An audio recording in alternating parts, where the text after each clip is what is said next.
দর্শক একটু থামুন। আজ সকাল থেকেই আপনারা সোশ্যাল মিডিয়া, নিউজ ফিড আর বিভিন্ন জায়গায় সুইজারল্যান্ডের এই হাই ভোল্টেজ বৈঠক নিয়ে নানা রকম জল্পনা কল্পনা শুনছেন, তাই তো? কেউ বলছে আলোচনা ভেস্তে গেছে, কেউ বলছে ট্রাম্প যে কোনো মুহূর্তে বোমা মারবে, আবার কেউ বলছে ইরান ভয় পেয়ে পিছু হটেছে।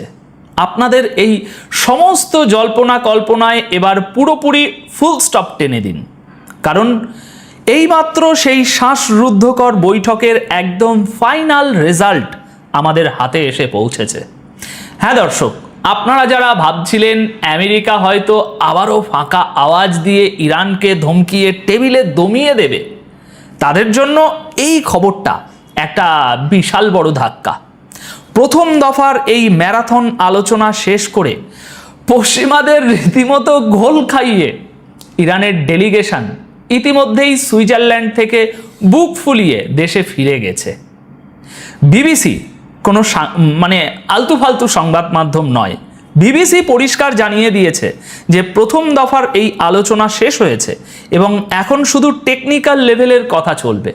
আর দেশে ফেরার আগে গালিবাফ এবং আরাগাজি সাহেব পশ্চিমাদের এমন এক চরম পরাজয়ের দলিলের সই করিয়ে নিয়ে গেছেন যা পশ্চিমা মিডিয়াগুলো এখন গিলতেও পারছে না, আবার ওগড়াতেও পারছে না।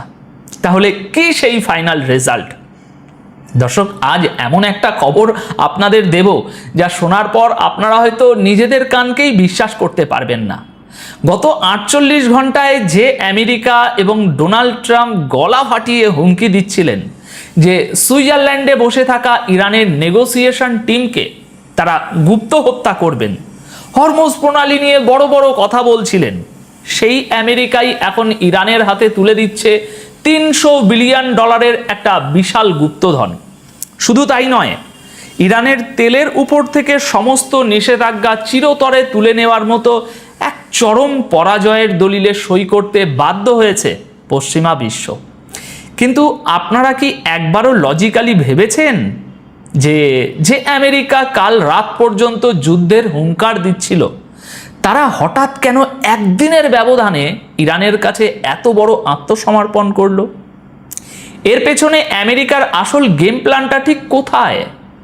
ভিডিওর একদম শেষে আমি আমেরিকার সেই ভয়ঙ্কর মাস্টার প্ল্যানের সিক্রেটটা ফাঁস করব, যা শুনলে আপনারা বুঝতে পারবেন যে শান্তির আড়ালে সামনের 60 দিনে বিশ্ব রাজনীতিতে আসলে কি খেলা হতে চলেছে। তাই একটু স্কিপ না করে পুরো ভিডিওটি একদম মনোযোগ দিয়ে দেখুন।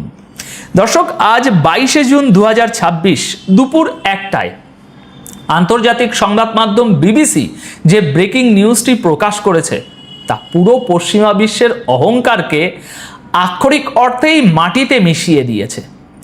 বিবিসির এই রিপোর্ট অনুযায়ী সুইজারল্যান্ডে আমেরিকা এবং ইরানের মধ্যে চলমান প্রথম দফার সরাসরি আলোচনা অত্যন্ত উৎসাহব্যঞ্জক অগ্রগতির মাধ্যমে শেষ হয়েছে।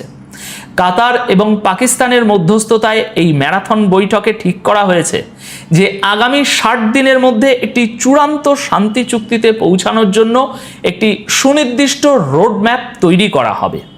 কিন্তু দর্শক, এখানে সবচেয়ে বড় মাস্টার স্ট্রোকটি খেলেছে ইরানের পররাষ্ট্রমন্ত্রী সৈয়দ আব্বাস আরাগাচি নিজের সোশ্যাল মিডিয়ায় অত্যন্ত আত্মবিশ্বাসের সাথে নিশ্চিত করেছেন তিনি যে লেবানন যুদ্ধ শেষ করার ক্ষেত্রে বিশাল অগ্রগতি হয়েছে। একদম লেটেস্ট নিউজ বলছি। আর এর বিনিময়ে ইরান কূটনীতির টেবিলে কি আদায় করেছে জানেন? ইরানের তেল এবং পেট্রোকেমিক্যাল রপ্তানির উপর থেকে সমস্ত নিষেধাজ্ঞা তুলে নেওয়া হয়েছে। আমেরিকার নৌ অবরোধ প্রত্যাহার করা হয়েছে।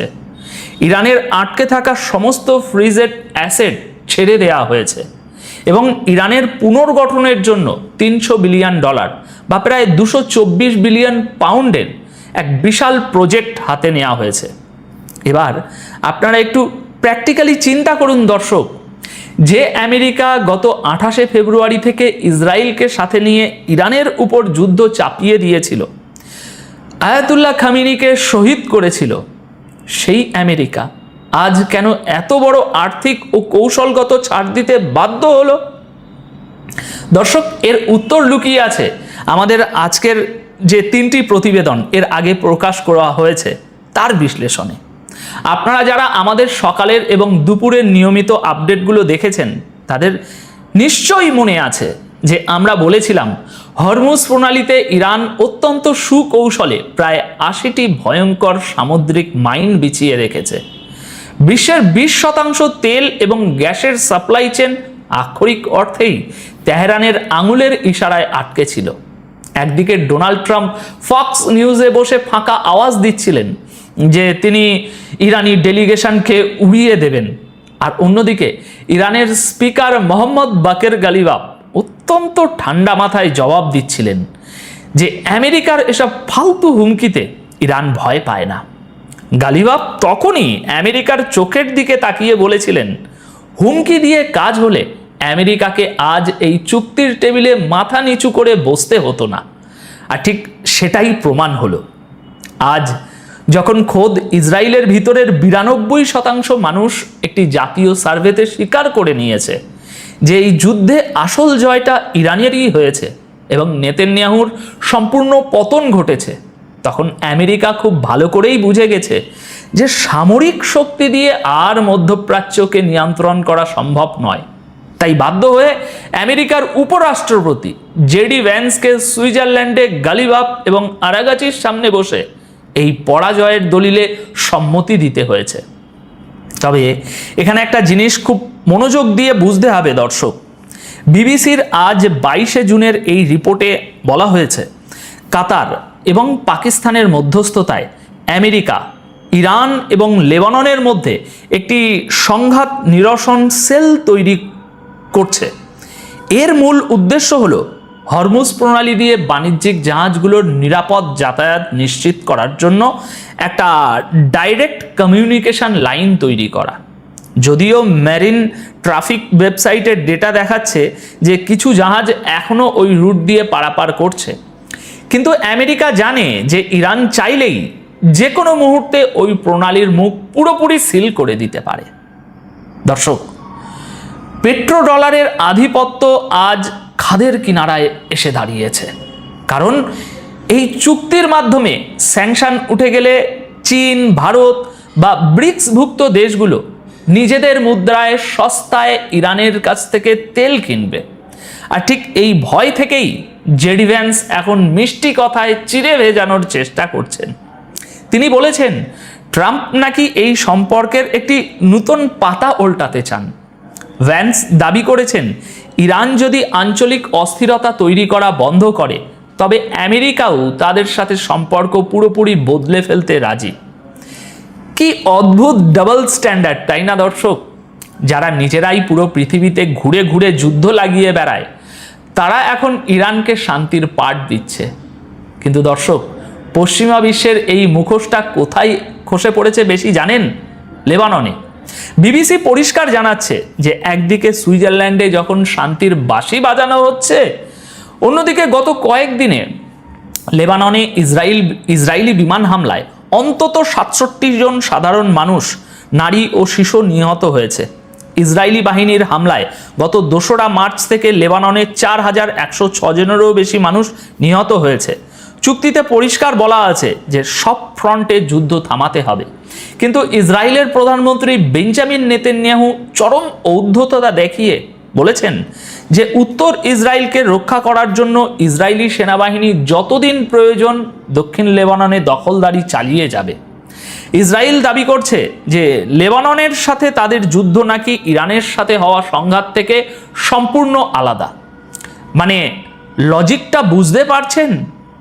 ইসরায়েল এটাকে আলাদা যুদ্ধ বলে চালিয়ে দিয়ে লেবাননের 5% ভূখণ্ড দখল করে বসে আছে।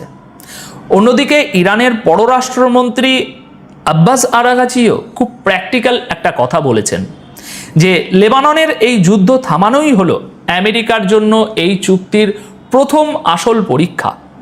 আমেরিকা যদি নেতানিয়াহুর লাগাম টেনে ধরতে না পারে তবে এই MOU বা চুক্তি যে কোনো মুহূর্তে ডাস্টবিনে চলে যাবে এবং ইরান আবার তাদের ট্রিগারে হাত রাখবে। এবার আসুন সেই আসল সিক্রেটে, যার কথা আমি ভিডিওর শুরুতে বলেছিলাম। কেন আমেরিকা হঠাৎ করে $300 বিলিয়ন এই বিশাল প্যাকেজ আর স্যাংশন তুলে নেওয়ার মতো এত বড় সিদ্ধান্ত এক রাতের মধ্যে নিল? এর পেছনের আসল জিওপলিটিক্যাল দাবার চালটা কি?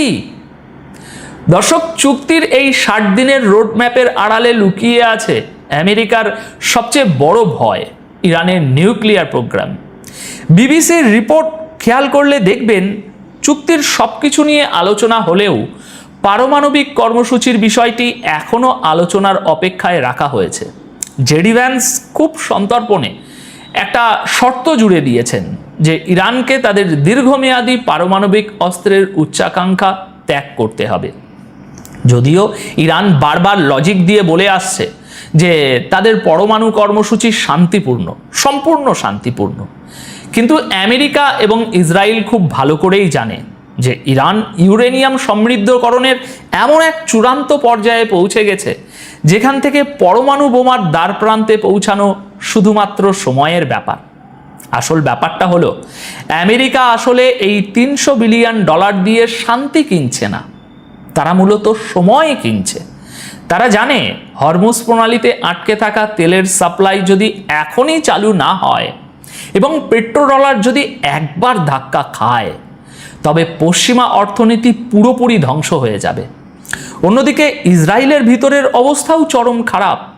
তাই আমেরিকা এখন সাময়িকভাবে স্যাংশন তুলে নিয়ে বিশাল অর্থের প্রলোভন দেখিয়ে ইরানকে শান্ত রাখার অভিনয় করছে, যাতে এই 60 দিনের মধ্যে তারা নতুন কোনো সামরিক বা অর্থনৈতিক স্ট্র্যাটেজি সাজাতে পারে। এটা কোনো স্থায়ী শান্তি চুক্তি নয় দর্শক, এটা হলো আমেরিকার কালক্ষেপণের কৌশল। কারণ ইতিহাস আমাদের বারবার দেখিয়েছে, পশ্চিমীরা কখনোই তাদের দেওয়া কথা রাখে না। আজ তারা বিপদে পড়ে মাথা নত করেছে, কিন্তু সুযোগ পেলেই তারা আবার ছোবল মারবে। তবে ইরানও কিন্তু কাঁচা খেলোয়াড় নয়। তারা জানে কিভাবে এই সুযোগকে কাজে লাগিয়ে স্যাংশন মুক্ত হয়ে নিজেদের অর্থনীতিকে শক্তিশালী করতে হয় এবং ব্রিক্স ও মাল্টিপোলার ওয়ার্ল্ডে নিজেদের অবস্থান মজবুত করতে হয়। এখন আজকের এই বিশ্লেষণ থেকে এটা একদম স্পষ্ট যে বিশ্ব রাজনীতির রিমোট কন্ট্রোল এখন আর পশ্চিমাদের হাতে নেই। আপনাদের কি মনে হয় দর্শক, আমেরিকা কি সত্যি আগামী 60 দিন এই চুক্তি অক্ষরে অক্ষরে মেনে চলবে, নাকি $300 বিলিয়ন ফাঁদ পেতে তারা ইরানের সাথে নতুন কোনো বিশ্বাসঘাতকতা করার প্ল্যান করছে? আপনাদের মূল্যবান মতামত অবশ্যই কমেন্ট করে জানাবেন, কারণ আপনাদের প্রতিটি কমেন্ট আমাদের এই স্বাধীন সাংবাদিকতাকে আরও গভীরে যেতে সাহায্য করে, সত্যটা বের করে আনতে শক্তি যোগায়।